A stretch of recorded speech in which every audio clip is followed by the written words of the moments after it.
Y vamos a hablar de la pobreza en la Argentina, ¿sí?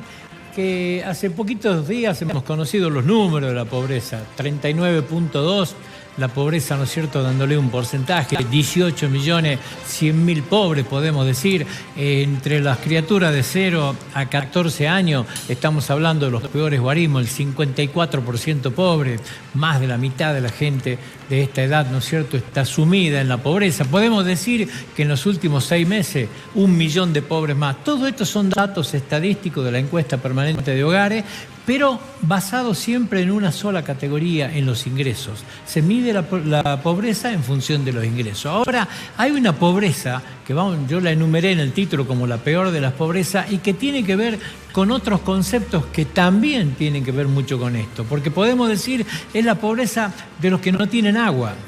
O sea, ¿cuánta gente en la Argentina no tiene acceso al agua potable? Más de la mitad de la gente no tiene este acceso. Ni hablar de cloacas. Una deficiencia absoluta en una Argentina que no avanza ni mínimamente en lo que es el crecimiento vegetativo de la población con la infraestructura que se genera. O sea, la gente que no tiene vivienda. La vivienda se ha transformado en un lujo extraordinario de imposible acceso. En los últimos años está casi paralizada la entrega de viviendas sociales, pero no existe tampoco el crédito hipotecario. La clase media cada vez le resulta más difícil acceder y empieza a asumirse en lo que son las clases pobres. No hay forma de acceder a una vivienda. Para colmo de males, una ley de alquiler totalmente impropia ha terminado, ¿no es cierto?, sacando de la oferta vivienda y hoy no se puede acceder bajo ningún punto de vista. La salud. Y la salud es un elemento que se ha transformado en prohibitivo para muchos. Mucha gente ha dejado de pertenecer, ¿no es cierto?, a las prepagas porque no se puede pagar y volvió a los hospitales públicos. Hay una movilidad de gente que se salió de este esquema. La educación. ¿Cuánta gente tenía los chicos con un esfuerzo muy grande en la educación privada? Hoy van a la educación pública, pero la educación pública ha caído en un problema que tiene mucho que ver con la pobreza, que son los números que siempre damos. 6 de cada 10 chicos no terminan la primaria en tiempo y en forma. 4 de cada 10 chicos recién son los que pueden llegar a 5º año. Los que arrancan, ¿cuántas estadísticas hemos leído de esto que habla a las claras, ¿no es cierto?, de los graves problemas que tenemos en este aspecto? El acceso a la salud. Es el mismo esquema.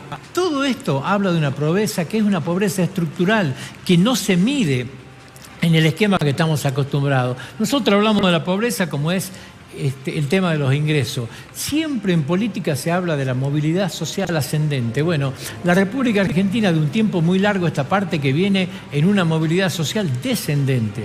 ¿Cuánta gente hoy, si decimos que el 39.2 de la gente es pobre, podemos decir también de otra manera que 4 de 10 son pobres? Pero no es un hecho aleatorio, no es que estos 4 van rotando. De esos 4 de 10, hay 3 por lo menos de cada 10 personas que han sido pobres desde que nacieron, transitan su vida como pobres y van a morir siendo pobres. Hay una generación completa. ¿Por qué? Porque esta pobreza estructural no se arregla de un día para el otro. Puede llover plata si usted quiere, pero lograr salir de esta pobreza estructural es algo que nos va a llevar décadas a los argentinos. Hay 2 aspectos que hay que mirarlo también. Cuando hablamos de esto, usted dice, es la pobreza. ¿De quién es la pobreza? ¿Cuáles son los núcleos que se miden acá? Y dicen, bueno, a ver, por ejemplo, el Gran Jujuy y Palpalá y el interior profundo, Tucumán y Tafí Viejo, o sea, el centro de Tucumán y Tafí Viejo, centros urbanos y el Tucumán profundo en la pobreza que existe.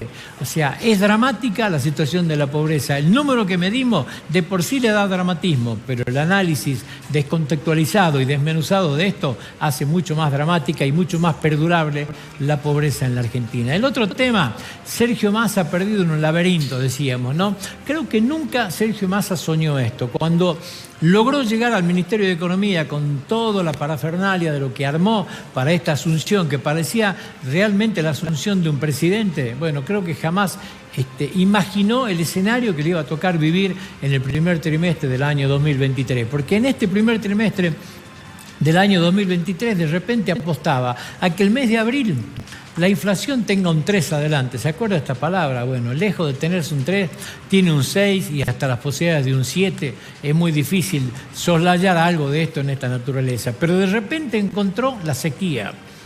encontró el drama más grande de la República Argentina en los últimos tiempos. Hoy cualquier número habla de 15.000 millones para arriba de la pérdida que van a tener los sectores productivos argentinos, y estos son dólares que no entran.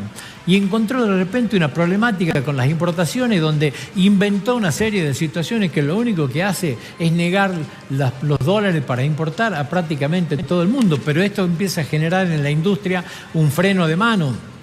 Para colmo de males se ve empañado con denuncias de corrupción, donde gente de él mismo dicen pedir plata para poder autorizar este tema. Se encontró con el tema del Fondo Monetario Internacional, la cuarta revisión tienen que pedir. Pero cuando va a pedir esta revisión, cuando lo atiende Kristalina Georgieva, cuando todo está cifrado en Estados Unidos porque las cosas valgan bien, empieza a preguntarse, ¿y qué va a pasar cuando lleguemos a la Argentina si hoy yo tengo dentro de la propia estructura de gobierno una vicepresidente hablando en contra del fondo y un Máximo Kirchner pidiendo salirse del fondo? ¿Se va a hacer todos los ajustes que el fondo exige? Porque no fue un lecho de rosa donde fue a conversar, ¿no es cierto?, Sergio Massa.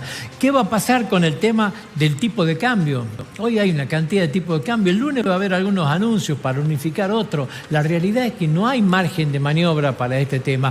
Va a entrar en default. ¿Qué hacer con la deuda en pesos? La deuda en pesos superó los 12 billones de pesos. Es mucho más grande ya que la deuda que se tiene en dólares. Bueno, en este laberinto está Massa. ¿Qué hacemos con este tema? ¿Cómo lo modificamos? ¿Qué hacemos con la reserva?